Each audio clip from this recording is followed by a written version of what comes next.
Hello, hello, hello. Hello, Hi. everybody.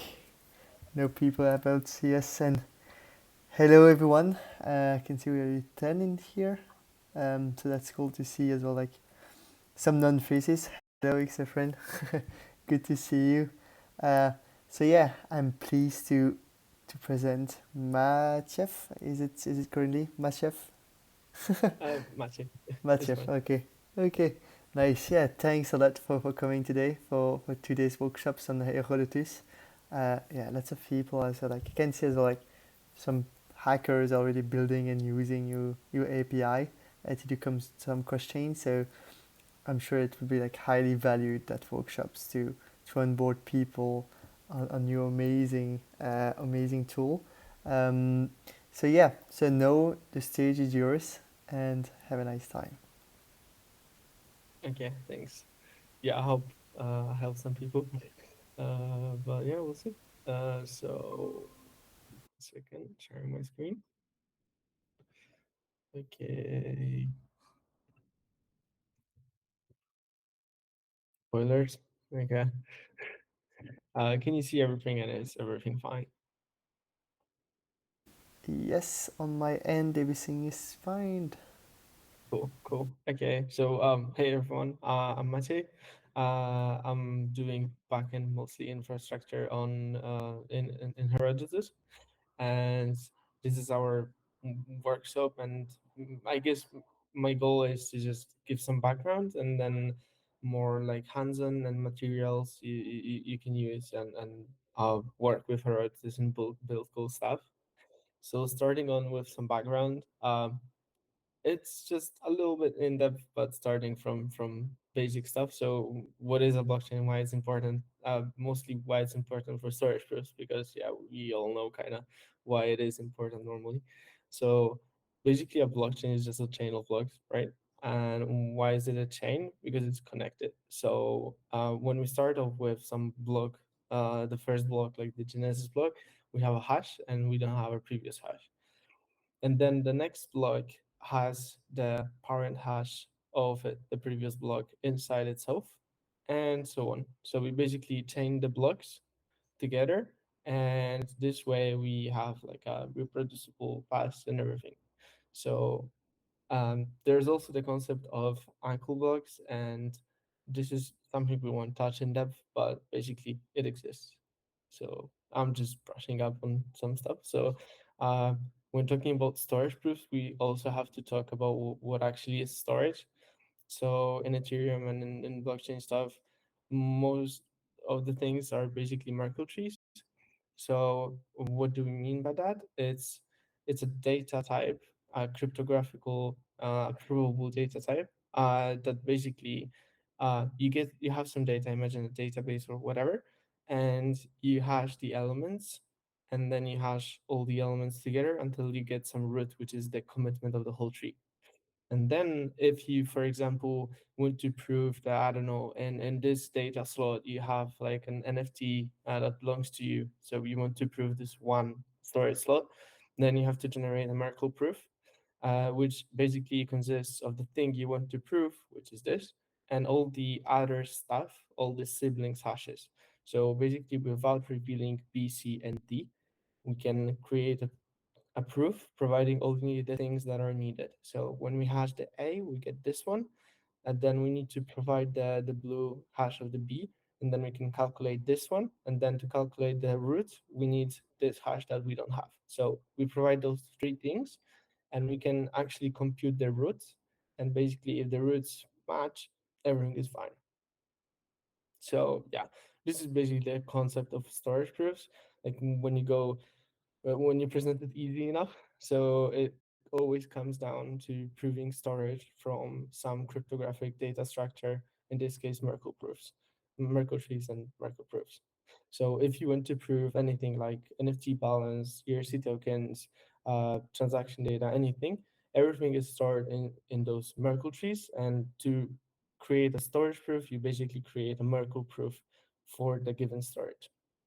But now we come to kind of the tricky part, which is the storage layout. And this is just a easy representation of how everything works and looks like. So we mentioned blocks that are chained together, and we can see the parent hash field, which consists the block hash of the parent block, so the previous block. And then inside we have the state root, receipt root, and transactions root. So for example, if you want to prove that you have a given NFT or a given balance of some ERC20 token, you have to access this tree, so account storage. And to get to this one, you have to prove first that the block is sound. So you basically have to get the following block, check the parent hashes if they match, and then you have a valid block. And if you have the valid block, you then have to check the account in the state root tree, the word state tree. So then you prove the account that this is also a Merkle tree. So you also create a Merkle proof for the account itself. And then you have the storage root of the account. So then you have another Merkle tree sorry, for which you also have to create a Merkle proof to prove the thing you want in the end. So as you can see, it's kind of complicated and requires a lot of computation. And basically, another thing that we do is, apart from just abstracting all those difficult things for you, I will show you in a second how it works. But apart from abstracting everything, we also try to make it as efficient and as cost efficient as possible. So this process takes a lot of computation, and we don't want to do that twice. So basically, we came up with this caching system, and we use Merkle mountain ranges, which have some cool properties. But the main thing is they're incremental. The proofs are small. They're very scalable, and the verification is easier. So basically, we have this Merkle tree that holds everything we have ever proven.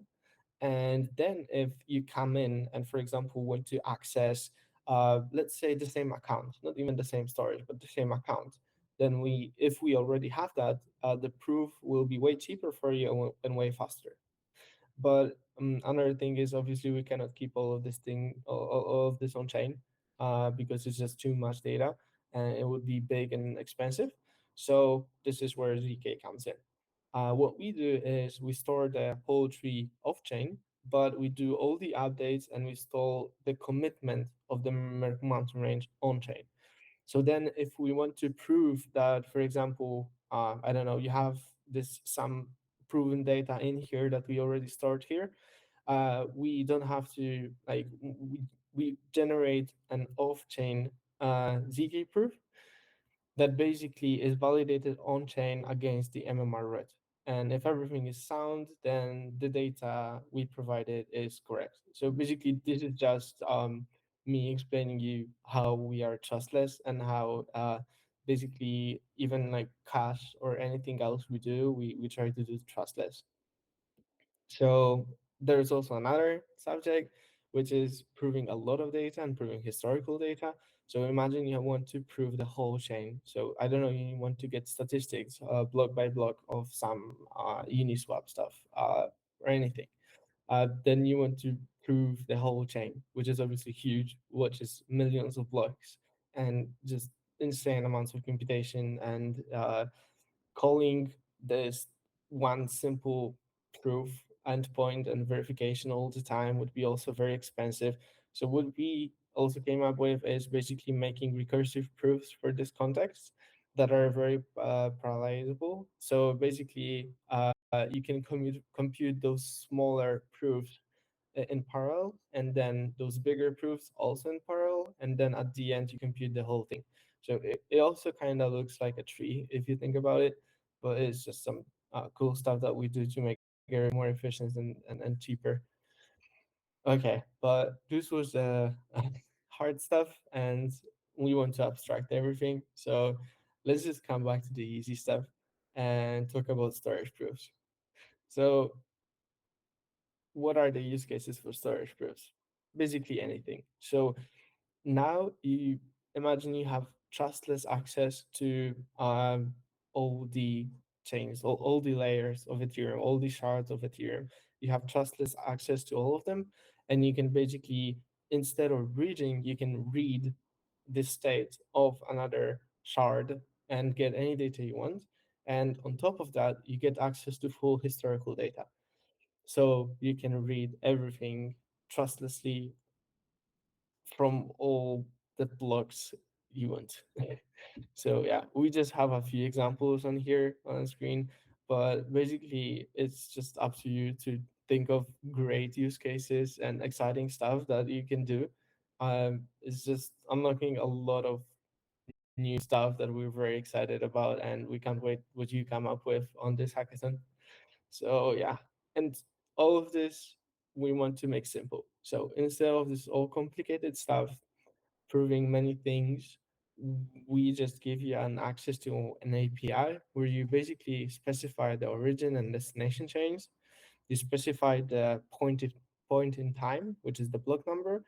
Then you specify what you want. So in this case, for example, it's account access. You want to access the state of the account, and you want the properties nonce, balance, and code hash and storage hash. And then basically you just provide a webhook URL and wait for a response. And when you get the response, all the data is available for you, proven on chain. And in the response on the webhook URL, you will actually get like example calls that you can make to access this data easily. But obviously everything is on our docs as well. But okay, let's just come back and get into code. So we have two main demos, and the first one is the Stark batch done by Pia and Dennis. Um, this is basically accessing state, actual storage, and NFTs, and basically mirroring an NFT from L1 to L2 in a given point of time, so that you can access your Every AI NFT on L2 on Starknet trustlessly and without breeding. The second thing is the inactivity proof, which we did a while back, and it's basically just a concept for that could be used with account abstraction to create a retrieving a lost account mechanism. So essentially, you can generate a proof that a nonce hasn't changed from a block that was a year ago till now. So in this case, it's like you basically make two calls to the API. You ask for the nonce that was a while back, and you ask for the nonce that is now. You get those two things proven and available on chain, and then you create a contract that basically checks stuff in the fax registry, which is a contract that contains all those proofs and proven data. And then you can, for example, trigger the account recovery that you've written.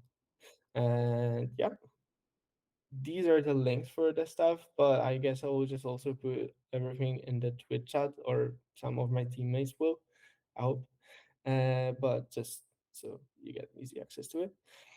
And apart from the demos, we have the two main resources, I would say. The Builder's Guide, made by Pia mostly, and everything inside is just step by step how you go about using Herodotus, designing stuff, accessing actual storage slots of actual accounts and contracts. And then you have our documentation if you want to have a deeper read or understand how Herodotus works, or just want to check out the API endpoints and just play around with it. Okay, I think it's just now just a time for questions, and if you want to, I can also show some code. But everything is in the links I provided, and yeah, thanks.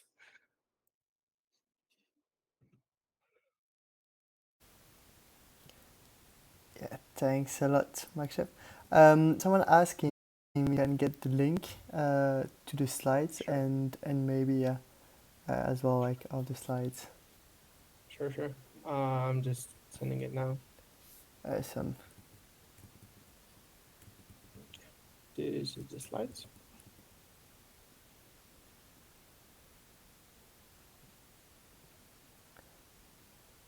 some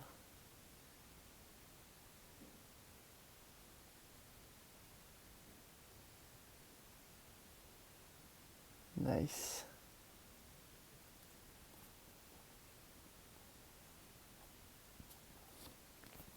Is there as well other questions, or some people maybe may want to see some code?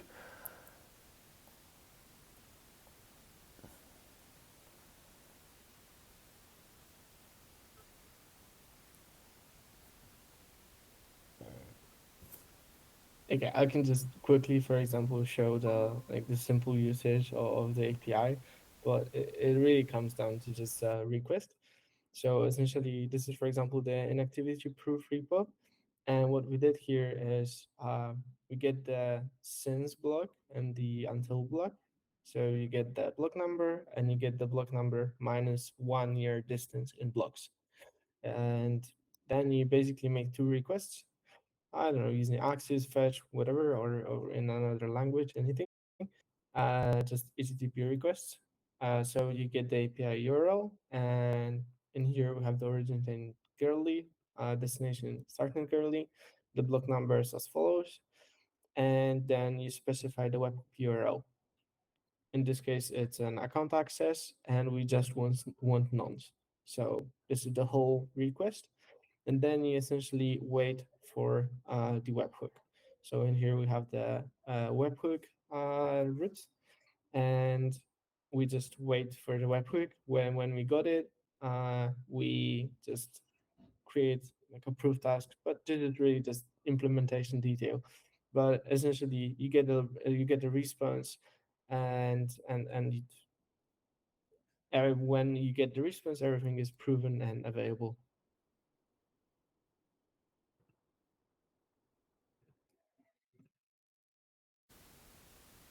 Hello, yeah.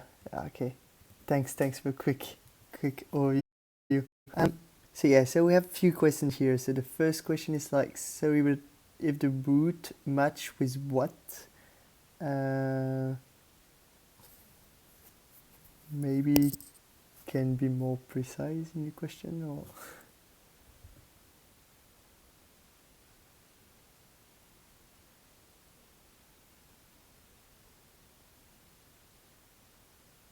another question. Yeah. Okay, L2 to L1.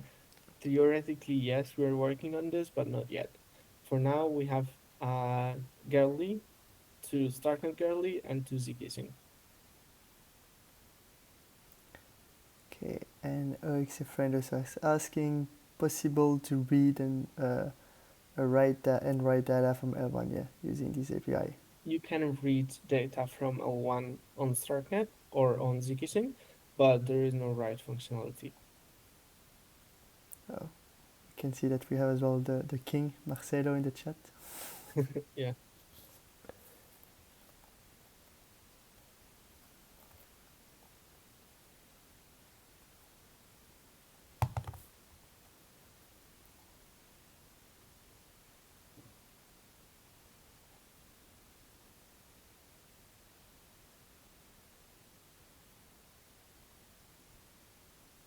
Okay. Okay. I can reshare my presentation and show that. 1 second. Not sure what slide you meant, but this one or some other one. Country cousin. This one or something else.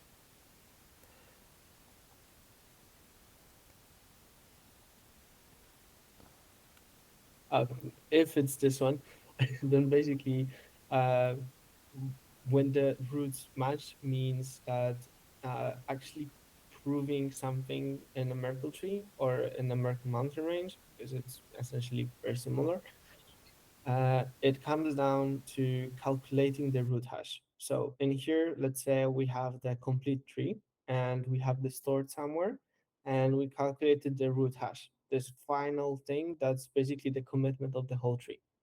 And then if we want to prove that we prove inclusion of some data in this tree, then we basically have to provide stuff that we think is good, that we want to prove.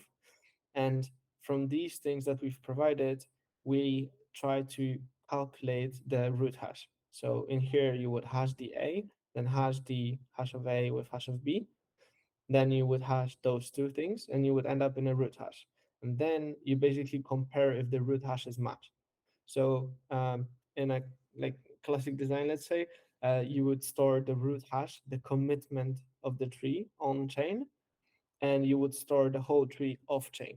And then when you provide the proof, you prove that the off chain data you had is actually the same data that was committed on chain, and everything is valid and trusted. Not sure if that was the question, but yeah.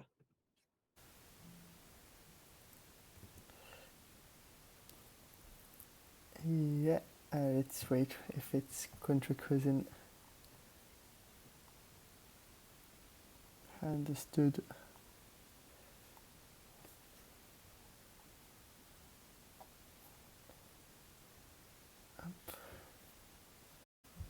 Otherwise, is there as well any question left?